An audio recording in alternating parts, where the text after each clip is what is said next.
میرے بارے میں کچھ لوگوں نے یہاں پر یہ بات کہی، ایک بات کہی میرے بارے میں کہ سید امین القادری صاحب آتے ہیں جلسے میں تو وہ 1 لاکھ روپیہ لیتے ہیں، 1 لاکھ روپیہ ان کو چاہیے تب وہ جلسے میں آتے ہیں ورنہ وہ نہیں آتے۔ میں آپ سے کہنا چاہتا ہوں غصے میں آئے بغیر لعنت اللہ علی الکاذبین، جھوٹوں پہ اللہ کی لعنت۔ بھائیو 1 لاکھ تو دور کی بات ہے، اللہ کی قسم کھا کے کہتا ہوں لا الہ الا اللہ پڑھ کر آج تک میں نے اب تقریر کرتے کرتے مجھے 29 سال یا 30 سال بیت رہے ہیں، کسی بھی جگہ انڈیا میں یا انڈیا کے باہر میں نے اشارے میں کنائے میں بھی کبھی کسی سے 1 روپیہ نہیں مانگا، کبھی نہیں مانگا۔ کسی نے جب وہ توفتاً کچھ دے دیا تو لے کر کے چلا گیا، میں نے کبھی کھول کے بھی نہیں دیکھا کہ کیا دیا۔ اب لوگ میرے بارے میں اس طرح کی باتیں پھیلاتے ہیں، میرے نام پر پیسہ اکٹھا کرتے ہیں، جمع کرتے ہیں، خود کھا جاتے ہیں۔ میں اللہ رسول کو گواہ بنا کے کہتا ہوں کہ میں نے کبھی کسی سے کچھ نہیں مانگا ہے، کبھی کچھ نہیں طلب کیا ہے، اور اللہ سے دعا کرتا ہوں میں اپنی قوم سے کیا مانگوں، میرا اللہ رب الارباب ہے، وہ رزاق مطلق ہے، میرا نبی قاسم نعمت ہے، بلکہ میں کسی اور کے بارے میں نہیں کہہ رہا ہوں، اپنے لیے کہہ رہا ہوں، اپنے طور پہ کہہ رہا ہوں کہ میں لوگوں سے اللہ رسول کا ذکر بیچ کر پیسہ مانگنے کو سور کی طرح حرام سمجھتا ہوں۔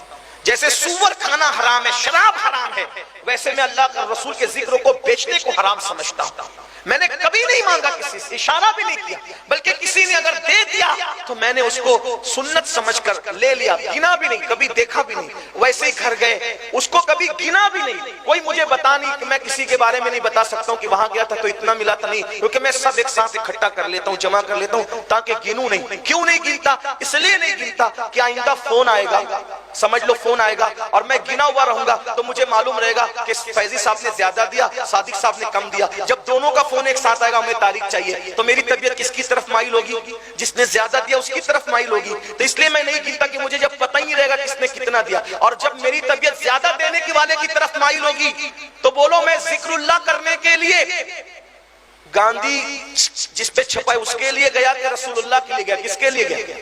گاندھی کے لیے۔ تو بھائی جو گاندھی چھپا ہوا ہے وہ نوٹ میری قبر میں کام آئے گی۔ بچے مزہ کرتے، بچے اولاد مزہ کرتی ہے، باپ کو جواب جو کماتا اس کو جواب دینا پڑتا ہے۔ میں یہ نہیں کہتا جو مانگتے ہیں وہ کیا کرتے ہیں، جو مانگتے ہیں وہ جانے، ان کا جو طے کرتے ہیں وہ جانے۔ ہم نے کبھی طے نہیں کیا اور ہم اس سوچ پہ لعنت کرتے ہیں کہ ہم اللہ رسول کا ذکر بیچیں، ہم نے کبھی نہیں کیا، اس لیے ہمیں بدنام نہ کیا جائے، ورنہ ہم آپ کے علاقے میں نہیں آئے، یاد رکھنا، کیونکہ تقریر ہمارا پیشہ نہیں ہے۔ بلکہ یہ بات بھی میں آپ کو بتا دوں، جہاں تاریخ صرف میں دیتا ہوں وہاں بھی میں ٹکٹ کا پیسہ پہلے نہیں منگاتا کسی سے۔ میں کہتا ہوں کہ اگر میں نہیں آ سکا تو پھر تمہارا پیسے کا ذمہ دار کون ہو؟ جب میں آؤں گا تبھی مجھے ٹکٹ کا پیسہ بھی دینا۔ اور یہ بات بھی اللہ کے یہ منبر رسول پہ قسم کھا کے کہہ رہا ہوں۔ کبھی کبھی تو بعض لوگ ٹکٹ کا پیسہ دیتے، کبھی یہ کہتے ہیں اکاؤنٹ نمبر دے دو ہم بعد میں دے دیں گے، پھر ان کا بعد کبھی آتا ہی نہیں۔ کچھ ہیں وہ سب نہیں کرتے ایسا، بلکہ جہاں جاتا ہوں سب محبت ہی دیتے ہیں۔ اور یہ بھی کہوں میں خوش ہو کر کہوں الحمدللہ مانگنے والوں کو لوگ جتنا نہیں دیتے، بن مانگے مجھے اس سے زیادہ بھی دیتے ہیں۔ یہ بھی کہہ رہا ہوں میں آپ سے، یہ بھی کہہ رہا ہوں، لیکن کچھ ایسے ہیں کہ کبھی کرایہ بھی نہیں دیا، پھر لوگ مجھے کیوں بدنام؟ لوگ کہتے ہیں وضاحت کریں، وضاحت میں کہاں وضاحت کروں جا کر کے، کس سے وضاحت کروں جا کر کے؟ لیکن میرا دل آج بہت دکھا کہ مجھے یہ کہا گیا کہ آپ نے 1 لاکھ روپے 50,000 آپ پہلے منگا لیے، 50,000 بعد میں آپ لینے آئے۔ ایک اللہ کے بندے میں نے ایسا نہیں کیا، میں اللہ ایمان پہ مرنا ہے بھائیو، کلمہ پڑھتے مرنا ہے، اللہ کو کیا جواب دو؟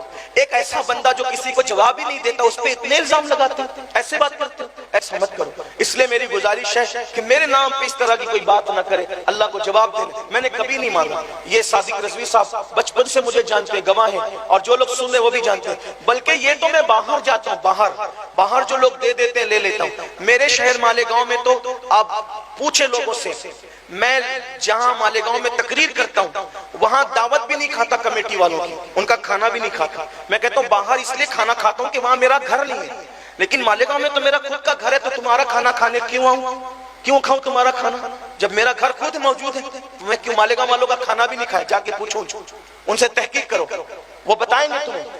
اور اگر وہ کہتے ہیں کہ نہیں ہمیں شوق سے دعوت دینا، تمہیں کہتا اگر شوق سے دینا ہے پھر پروگرام والے دن دعوت مت دو، اگر تمہیں شوق کسی اور دن دو، میں مالیگاؤں میں رہتا ہوں، کسی اور دن دو، شوق سے دینا ہے سنت کے طور پہ کسی اور دن دو، پروگرام کے دن کھانا نہیں کھاؤں گا۔ کیوں؟ کیونکہ مالیگاؤں کے لوگوں کو یہ لگے گا کہ یار ان کو بلاؤ تو کھلانا بھی پڑتا ہے، اگر کوئی غریب پروگرام کرنا چاہے اس کے پاس اتنی حیثیت نہ ہو تو وہ یہ سوچ کے پروگرام نہیں کرے گا یار کہ بلاؤ تو کھلانا ہی پڑتا ہے لیکن میری کھلانے کی حیثیت نہیں، تو وہ پروگرام نہیں کرے گا۔ میں چاہتا ہوں کہ پروگرام اتنا سستا ہو جائے کہ غریب سے غریب آدمی بھی کر کر، یہ ہے۔ تو میرے بھائیوں میری گزارش ہے آپ لوگوں سے کہ میرے بارے میں ایسی بات نہ کریں، ورنہ میں تو اب اس کے بعد کوئی جواب ہی نہیں دوں گا، مگر تمہیں بھی مرنا ہے، اللہ کو جواب دینا ہے اور قبر میں پہنچنا ہے۔ اللہ تعالیٰ سب کو ہدایت عطا فرمائے۔ اس کے بعد میں اس پر کوئی وضاحت نہیں کرنا چاہتا، لوگ زبردستی مجھے اگلواتے ہیں انگلی ڈال ڈال کے منہ میں کہ وضاحت کرو وضاحت کرو، لیکن مجھ سے وضاحت بھی نہیں ہوتی، اس لیے کہ آپ لوگ مجھ سے وضاحت سننے جلسے میں نہیں آتے، اللہ رسول کا ذکر سننے جلسے میں، اس کا خیال کریں۔ السلام علیکم۔